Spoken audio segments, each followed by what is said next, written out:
everyone. For this discussion, you'll be analyzing how food is marketed and presented through visuals. Food isn't just eaten, it's advertised, packaged, and branded in ways that shape how we think about it.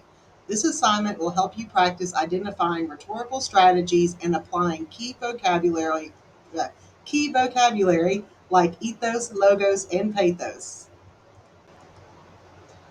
We see hundreds of food related visuals every week, from Instagram posts to product labels to fast food ads. These images influence what we buy, how we eat, and what we value. By practicing visual rhetoric, you'll sharpen your critical lens and be better prepared for larger rhetorical analysis work later in this course. Here are the directions. First, find a food related visual. This could be a product label, a print or digital ad, or a social media post. Try to pick something with a clear, persuasive message.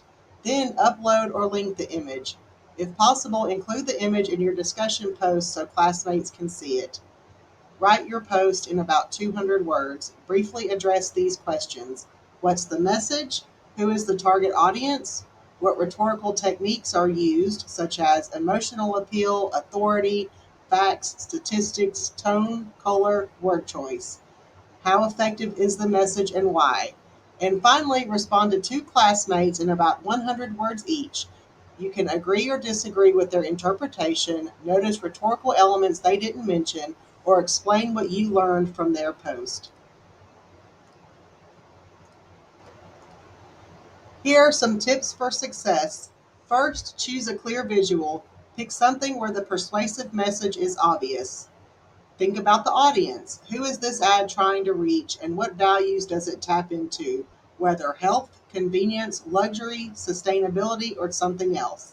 Use rhetorical vocabulary. Apply ethos, pathos, and logos. This is practice for your bigger essay. Be visual in your description. Point out colors, font, layout, or symbols and explain how they support the message. And finally, engage meaningfully with classmates. Notice what they caught that you didn't, or politely question their interpretation to deepen the conversation. Here is an example of a student's mini analysis. Here, the student analyzed a bottled water ad with a mountain stream and the tagline, "Pure from the source." They noticed the target audience is health conscious consumers. The ad used pathos by linking water to purity and wellness, and ethos by suggesting credibility through the image of untouched nature. The colors reinforce freshness, and overall, the ad is effective because it appeals to emotion and credibility, though it leaves out actual facts about the water's origin. And now here are a few example peer responses. The first response builds on the original analysis by pointing out how color choices shape tone and asks whether using darker colors would change the ad's effect. The second response agrees about the nostalgic appeal in a cereal commercial, but expands the analysis by noting that the inclusion of statistics also brings in logos.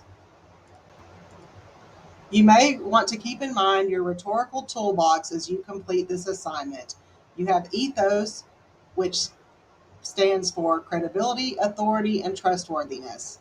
Pathos, which is emotional appeal, evoking feelings such as fear, nostalgia, excitement, guilt, or joy.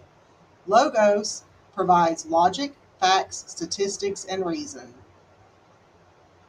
What is the tone of the ad? Is it playful, serious, nostalgic, urgent, or luxurious? How about the color and design? Did any visuals, colors, fonts, or layout create mood or meaning? And finally, is there any symbolism? This is image or objects that represent larger ideas, such as possibly farms for purity or gold for luxury.